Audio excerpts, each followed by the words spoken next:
Hello, za asubuhi. Nataka kushare hii trade ya volatility ya 10 3 minutes. Hii ni sniper entry. Sasa kutokana na analysis ambazo nimekuwa nikizionyesha, nenda kajaribu mwenyewe. Kama unaweza kawa na kompyuta nyumbani mwako, nenda kajaribu popote pale, nenda kajaribu.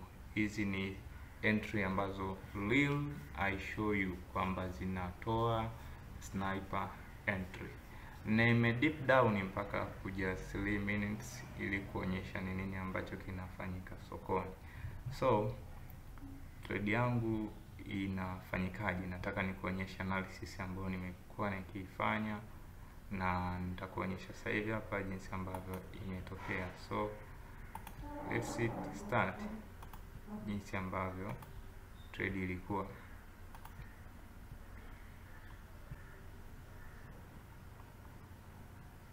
This is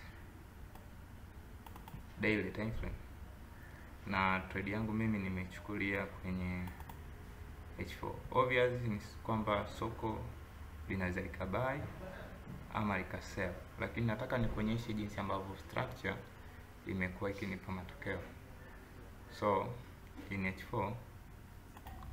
H4 trade yangu ipo katika uptrend, lakini nataka nikuonyeshe jinsi ambavyo imerespect hii structure hapa ambayo nimekuwa nikishare kwa video tofauti hapo mwanzo.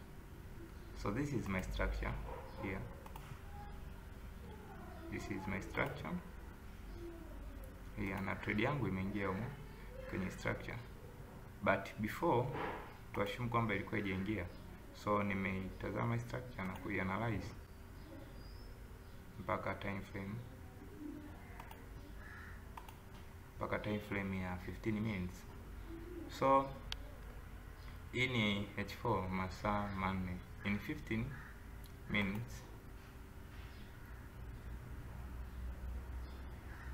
minutes trade yangu ipo hapa.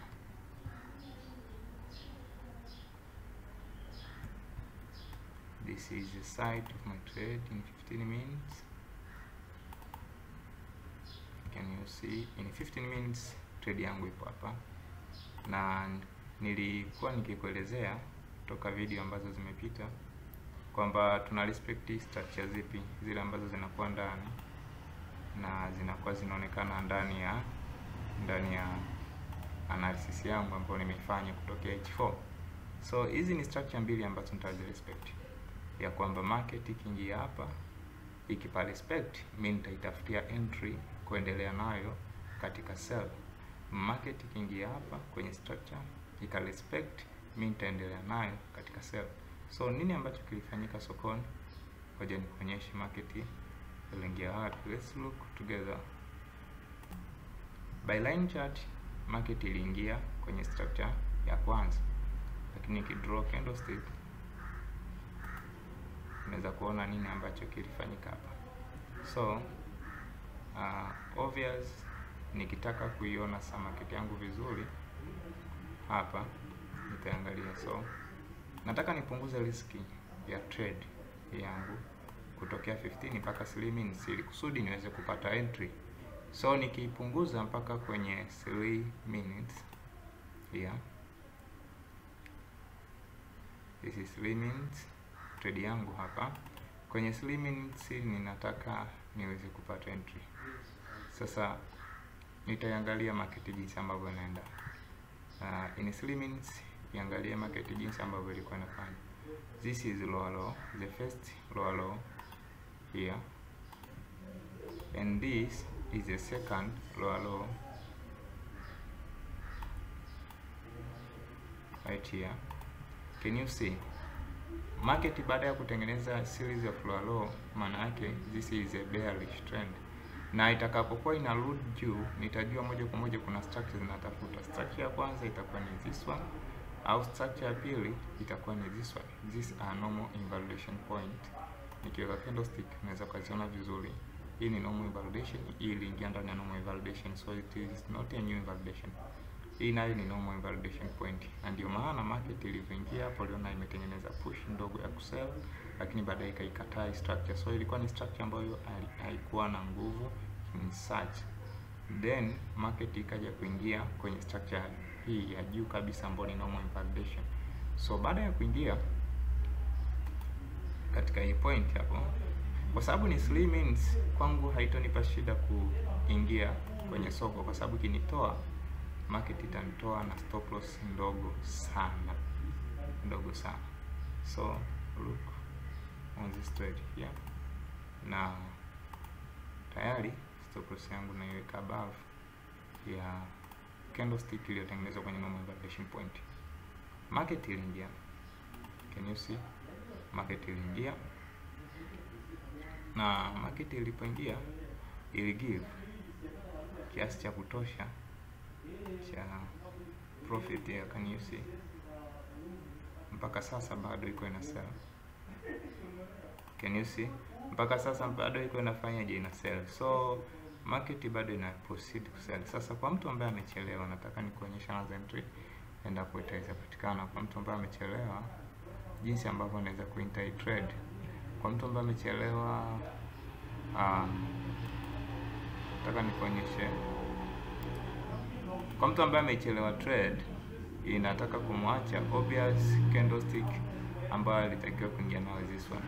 Niziondoe hizi mark hapa kwa sababu zinaweza zikawa zinapunguza, zinakuchanganya. So kwa mtu ambaye amechelewa trade, anaweza kaingia at this point here kwenye base ya new invalidation point, kwa sababu ni 3 minutes inaweza sio respected too much. So anaweza kaingia kwenye base here, na akiingia kwenye base anaweza open trade yake at this point na ikaendelea kwa na sell. So stop loss ya huyu mtu ataiweka up, stop loss ataiweka above this point here. Kwa nini ataiweka above? Kwa sababu hii ni market ambayo inaweza ikarudi mpaka kwenye normal invalidation kama ambavyo ilifanya hii kutokea kwenye structure, au inaweza kurudi mpaka kwenye new invalidation. So ikiingia kwenye invalidation itamkuta, ikiingia kwenye normal invalidation itamkuta. So kwa nini nimesema ingia hapo? Kwa sababu tayari itakuwa imepata move kubwa, push kubwa ya kusell, na hivyo inaweza si respect zile structure ambazo zinatokea juu, kana respect structure ambazo zinatokea chini, ikawa inarudi na kuretest, then ina proceed with same momentum, narudi na kuretest, then ina proceed.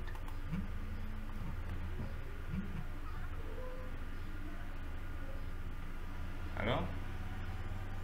Yes, sasa hapa ndipo ambapo trade inaweza kuwa imefanyika. So ukiconsider hii analysis ambayo nimekuonyesha hapa na zile analysis zote ambazo nimekuwa nikikuonyesha nikikushare video, ndivyo ambavyo tunakuwa tuna proceed na namna ya kuweza kuenter trade, tupunguze riski na kuweza kutengeneza huge profit. Obvious market inaweza ikageuka na kuanza kufanya kubuy kama vile ambavyo ilitokea kwenye VIX 101S. Lakini nini nataka nikuonyesha kwamba muda ambao umestay kwenye market tayari unakuwa umeshatengeneza profit ya kutosha. So see you another time.